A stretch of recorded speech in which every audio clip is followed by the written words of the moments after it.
So we want to take a second to introduce the esteemed members of our panel. We're going to start on the outside with Mr. Jacob Bender, who is the Executive Director of CARE Philadelphia. And next to him is Aliyah Kabir, the CEO of AZK Communications. And to her left is Dr. Khalid Blankenship of the Department of Religion at Temple University. And on the end, we have Zakiya Matthews, an executive producer at FiOS One in New York and New Jersey. So let's get started with stereotypes. You know, that's a hot, interesting thing. I did a Facebook poll, and I found some interesting stereotypes about Muslims out there. One of them is that all Muslim women wear hijabs. Islam breeds hate towards other religions. Muslim women are submissive. The Nation of Islam are black supremacists. Muslims do not believe in Jesus. Muslims are only black and Arab. Wow. If you eat pork, you're gonna die. So give us a rating of the media of how they're portraying Muslims, and give us a grade on that. What do you think about that? Have you heard of any other stereotypes you'd like to share? D minus for the media. In presenting information about Muslims, they rely on so-called experts who have an agenda which is fundamentally anti-Islamic.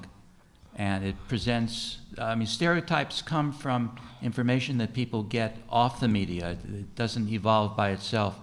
And unless we change the picture of Muslims and of Islam in the media itself, the stereotypes won't go away. All right, D minus for him. All right, what about you, Aliyah? The question for me is a little bit deeper than that. I took it as and divided into 3 different categories: from the national media, the international media, and the local media.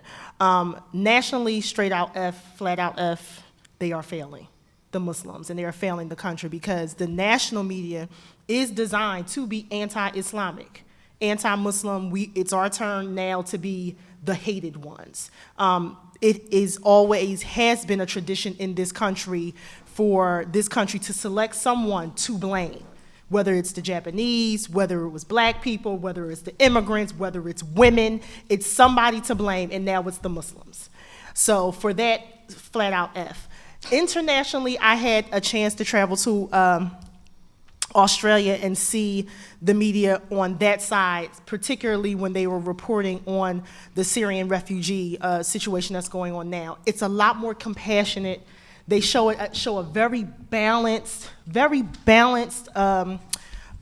view of what's going on in that particular situation. It's not all about, these Muslims that are leaving and going into other places and seeking to soak up resources like the national media here in the United States. It is very much compassionate. It's more about the war, what they're trying to escape. So for them, I saw a little bit more compassion, and I'll give them a C+. Locally, it's a little bit different. We are in a unique place in Philadelphia. Philadelphia is the Mecca of the West. Philadelphia is where all the other Muslims in the United States say all the Muslims are. So here it's a little bit different, where we're very grateful to have people like Michael Days as the editor of the Philadelphia Daily News, who picked up the phone and just said, listen, I don't think I have any Muslims in my newsroom, and there's some topics that need to be discussed. Would you mind coming on and helping us with that?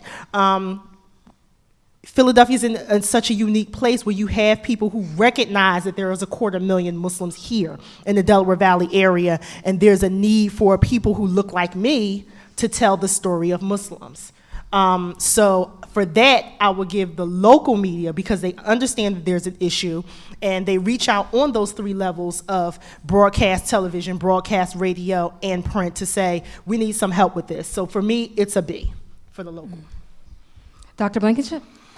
Well, I think I agree with that mostly. I would like to observe that of the different parts of the elite that are doing different things that the Muslims might consider deleterious and harmful, such as the political establishment, the economic establishment, the military security apparatus in that establishment, and the media. All of those others, well, military security do what military security people do. Economic people do what economic people do. Politicians do what politicians do. But the media are supposed to represent, at least to some extent, the truth, but in fact they operate as an agency of propaganda. Now, I think distinguishing the different levels of media is very crucial, so I agree with that. And furthermore, within the media, one has to distinguish between one individual and another, because some are not as bad as others in this respect. But in general, I agree with giving the national media an F and considering the national media simply to be an instrument of this propaganda of the state. And furthermore, that propaganda is also distorting and false on practically every other issue.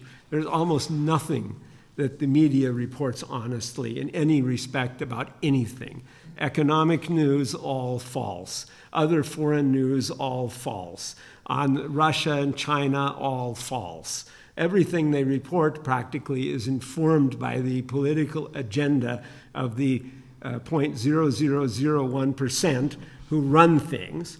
And it is a completely directed propaganda, and I would not say that the TASS news agency in the former Soviet Union in the days of the Cold War would have been any more centrally controlled than the media is here, the national media.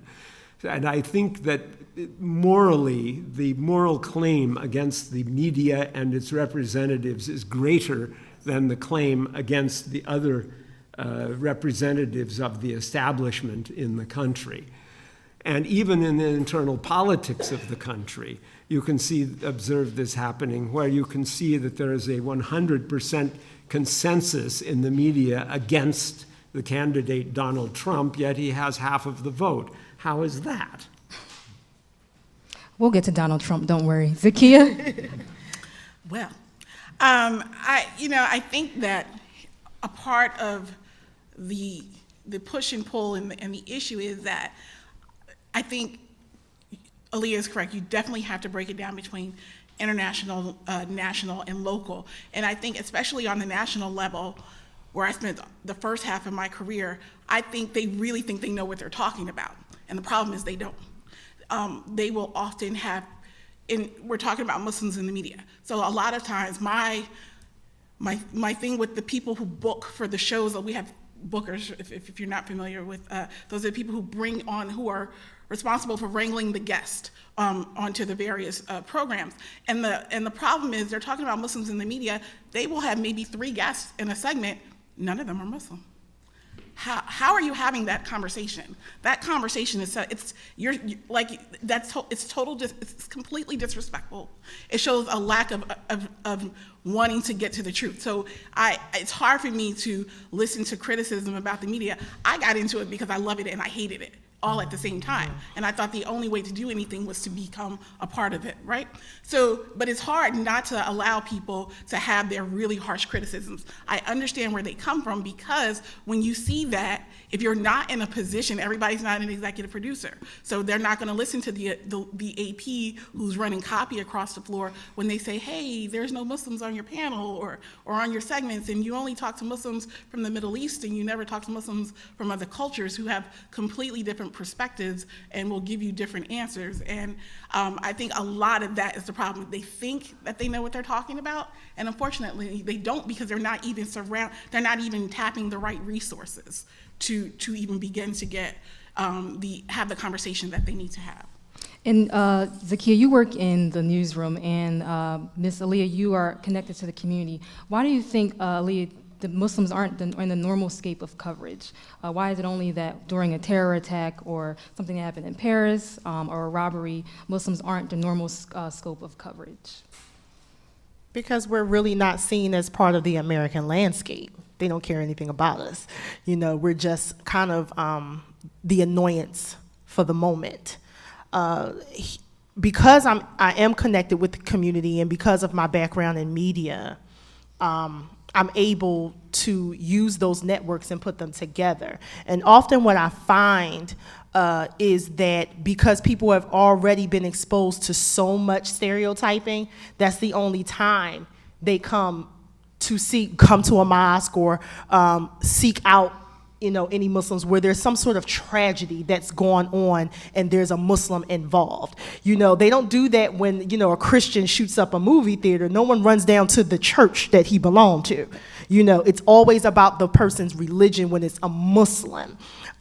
So my job in the PR industry and my job being connected to the journalists in this community and various other communities is to pitch beyond Ramadan and to pitch beyond, and I can clean up the crisis when things go on the national level or something goes on negatively and there's a Muslim involved. The local media will call me, Aaliyah, who should we talk to?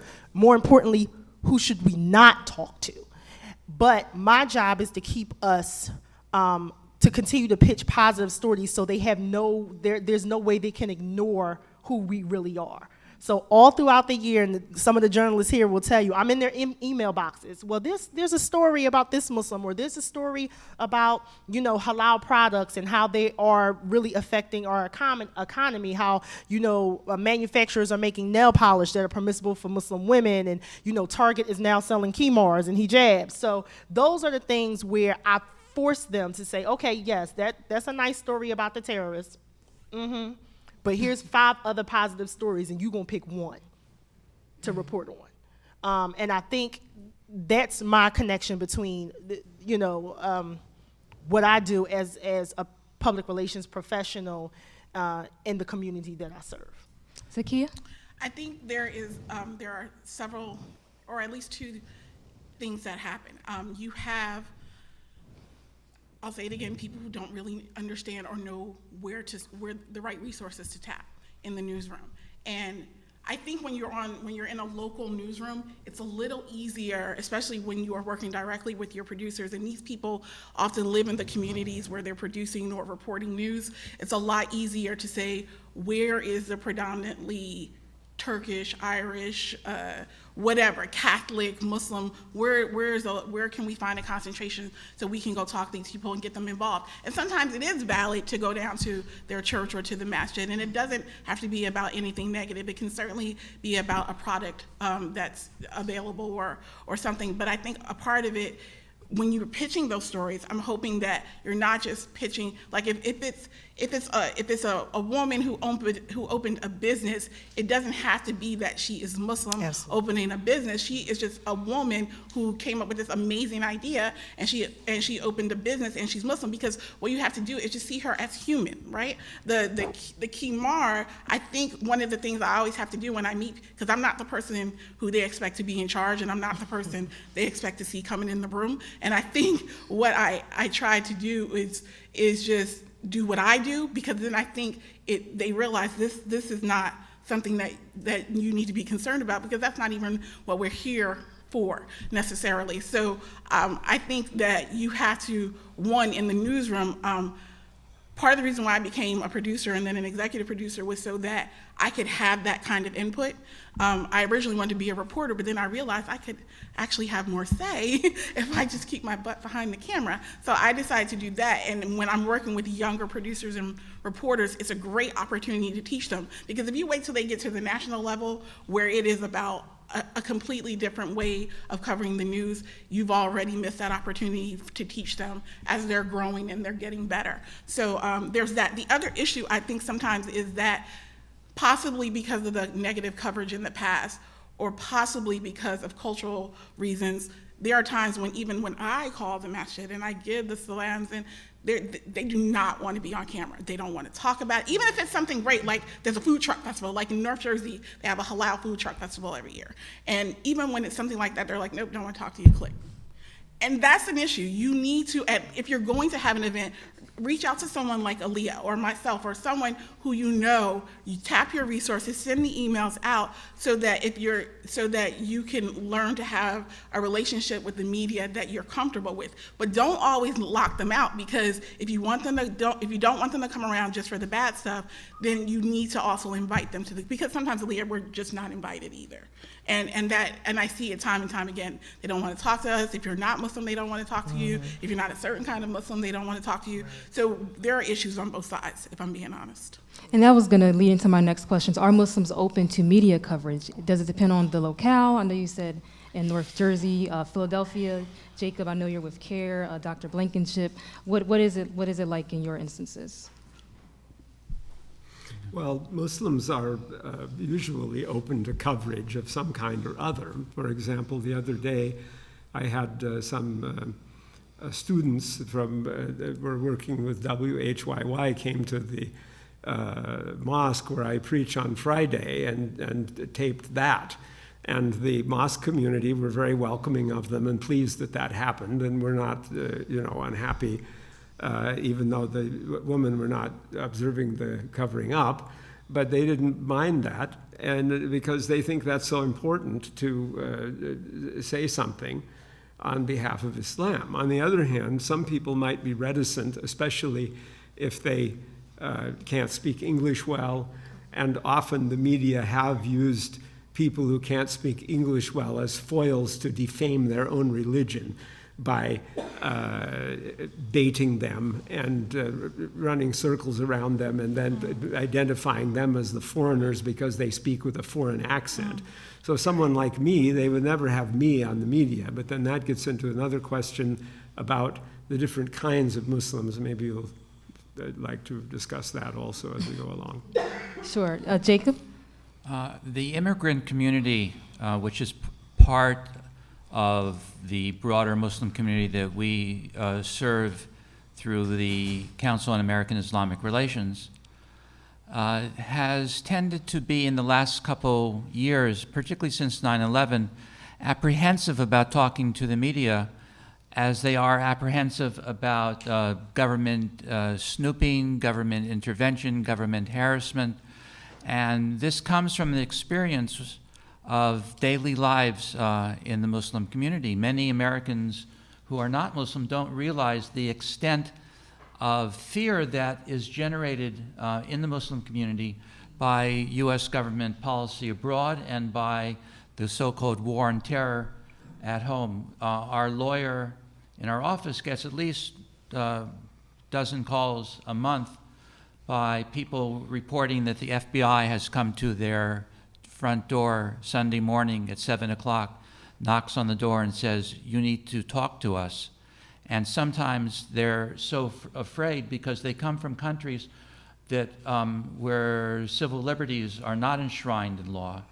And here they're facing a virtual inquisition, trying to pry into their lives, using them as surrogate snitches to report on activity in the mosque.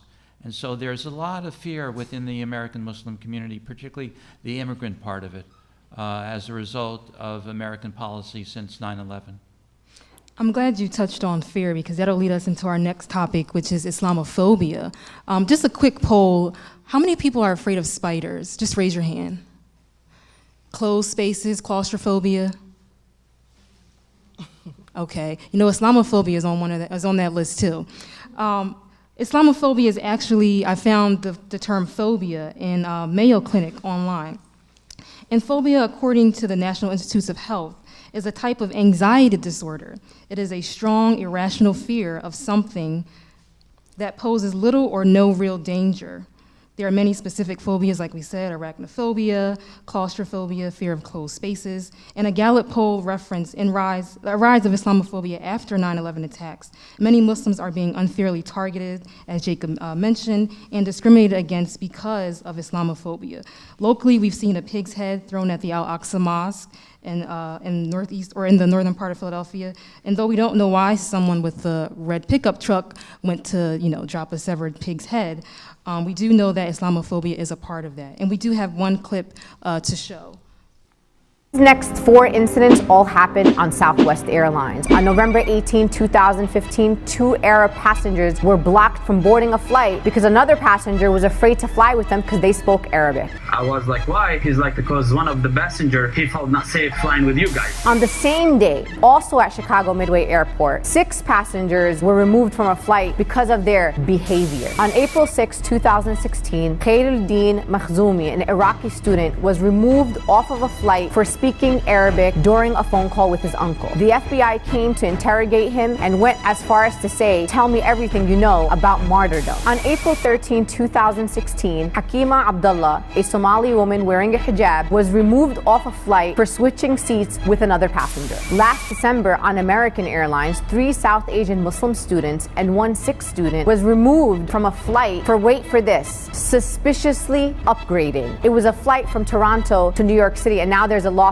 against American Airlines. So that is flying while Muslim. If you can look up the hashtag, there are many incidents where Muslims were being unfairly targeted, and on airlines would be one of them. So the next time you go on an airline, if you see anything like that, or if you want to talk more about it, you can hashtag flying while Muslim. Jason?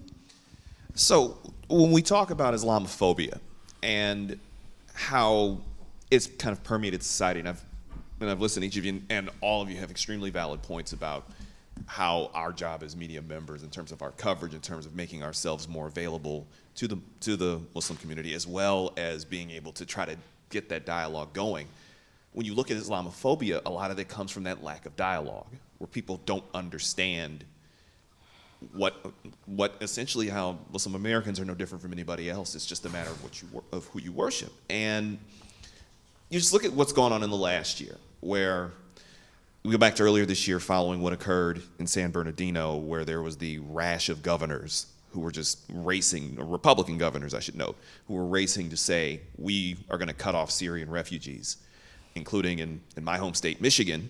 Our governor, Rick Snyder, he of the wonderful way he's handled Flint, Michigan, took the time to say that they were going to cut off Syrian refugees coming into the state of Michigan, something that they constitutionally can't do anyway.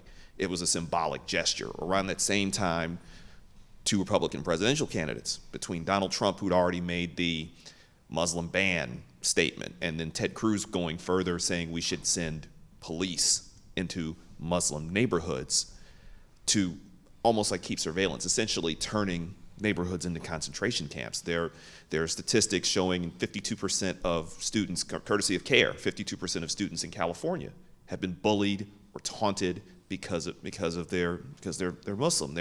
There was an incident in New York City where a 6th grader was beaten up. She was wearing her hijab, and she was beaten up by 3 boys who were calling her a terrorist and screaming ISIS and ISIL. And when you hear of incidents like these, and I think back to when 9/11 occurred, I was still a student at Michigan State University, and I knew instantly that it was going to be a problem in Dearborn, Michigan, where you have the very large concentration of Muslim Americans. After the Boston bombing, I went to one of the largest mosques in Dearborn, and they were very welcoming, by the way, because they actually appreciated somebody coming in and talking to them and really getting their side of the story. But when you see these issues of Islamophobia, where do you feel that it's rooted? And secondarily, how can I guess it almost be normalization of being a Muslim American? In my opinion, Islamophobia is based just in hate. There's no miscommunication. There is no, lack of education. There are resources in every state, all over the country. You have an internet. We have websites that you can go to. There are numerous mosques in every city across America where you can go and visit a mosque and talk to Muslims. It is not about lack of communication. It is about people who are determined to hate someone different from them. The people that committed these acts against Muslims on these airlines are already hateful. It really doesn't have anything to, in my opinion, to have to do about fear. I really think Islamophobia is the wrong term to use. This is just about hate. This country has a history, a very well-documented history of treating people that are not white, male, and Protestant Christian differently, hatefully, treating them with disrespect. It has started with Africans as slaves being stripped of their religion and being forced to be Christians. It went all the way through, before that, with Native Americans, the way Native Americans have been treated in this country, and so on and so on. So this is not they fear us because they don't know us. I'm not buying that anymore. 9/11 was 2001. 15 years ago. Exactly. They have had 15 years to open a book. They have had 15 years to get on the internet, to go meet a Muslim. There are Muslims everywhere, especially here in Philadelphia. There's no one in Philadelphia that can say they haven't crossed paths with a Muslim. So I'm not buying the fear. It's not about fear. It's about people who are determined to hate people and charge people with false crimes and suspicion because they are uncomfortable. And I see Jacob definitely has something to say too. Right. A century ago, there was another group in this country that was accused with the same language that Muslims are being accused of today. This group was accused of believing in a religion which was incompatible with democracy. They were accused of being implicitly owing allegiance to a foreign power. They were accused of being implicitly anti-woman. What was that group? American Catholics. American Catholics. And now they're considered part of the mainstream. But 100 years ago, there were signs all over New England that said, no dogs, no Catholics, no Irish need apply. The same level of hate, the same type of hate, part of which I think is due to America has always needed an enemy to justify its military economy, going back to the beginning of this century, of the previous century, when we reached out and became an empire. An empire needs an enemy, and there was a series of enemies that this type of economy produced. When I was growing up, it was American communists who were accused of being disloyal.